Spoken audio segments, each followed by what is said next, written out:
There are people that are born and upbred, you may be born with more certainty, like people are willing to take more risks. There certainly are people of that nature. But anyone can be a leader in something that they decide to become masterful in. You can be the leader of your own life. Everyone should lead their own life. You should be the leader of your family. And so I think everyone can be a leader, but there are different types and different styles of leadership.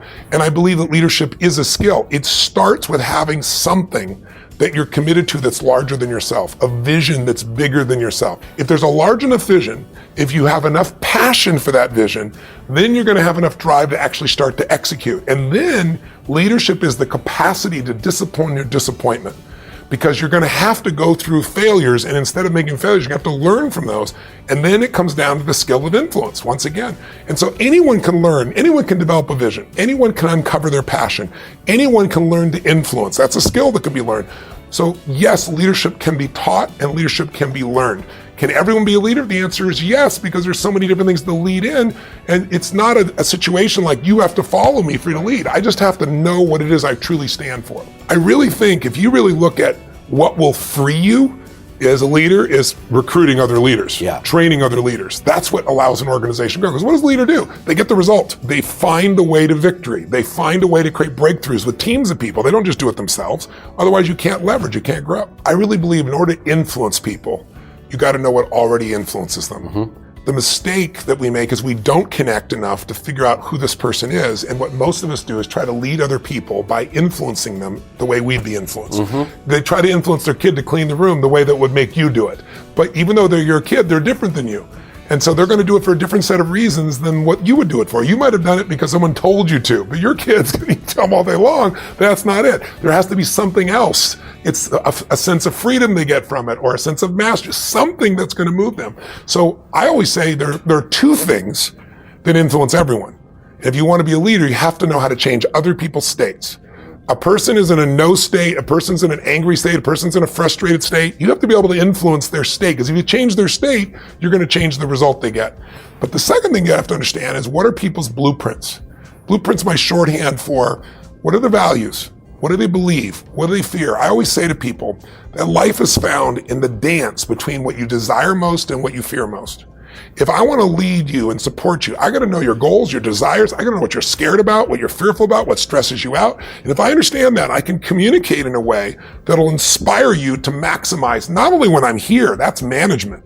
Leadership is I'm gone and you've raised your own standard and you're going to continue to perform at a higher level. If you're going to actually produce change, you've got to become a student of what actually works. Like, I have not lost a suicide out of thousands in my lifetime, knock on wood, in 38 years.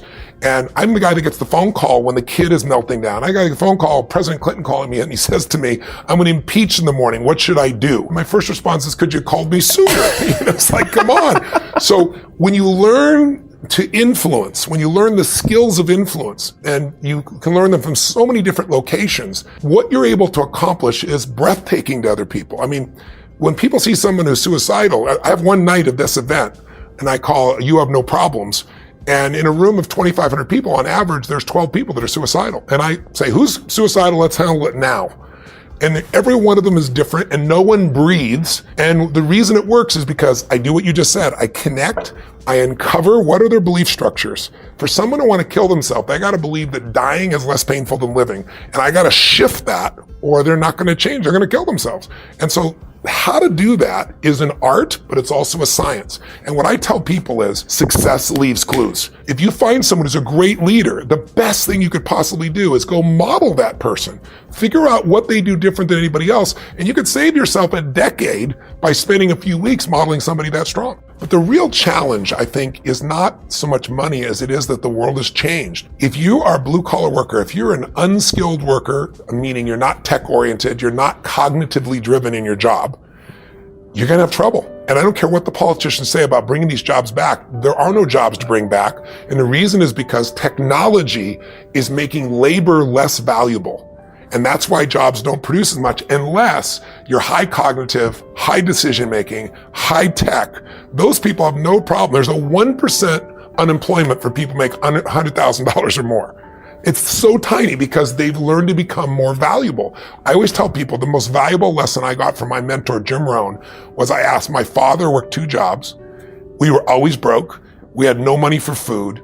And we lived in a community we moved to, which was, I thought they were all rich and we were on the other side of the tracks. It was lower middle class, but compared to where we lived before, these people seem rich compared to us.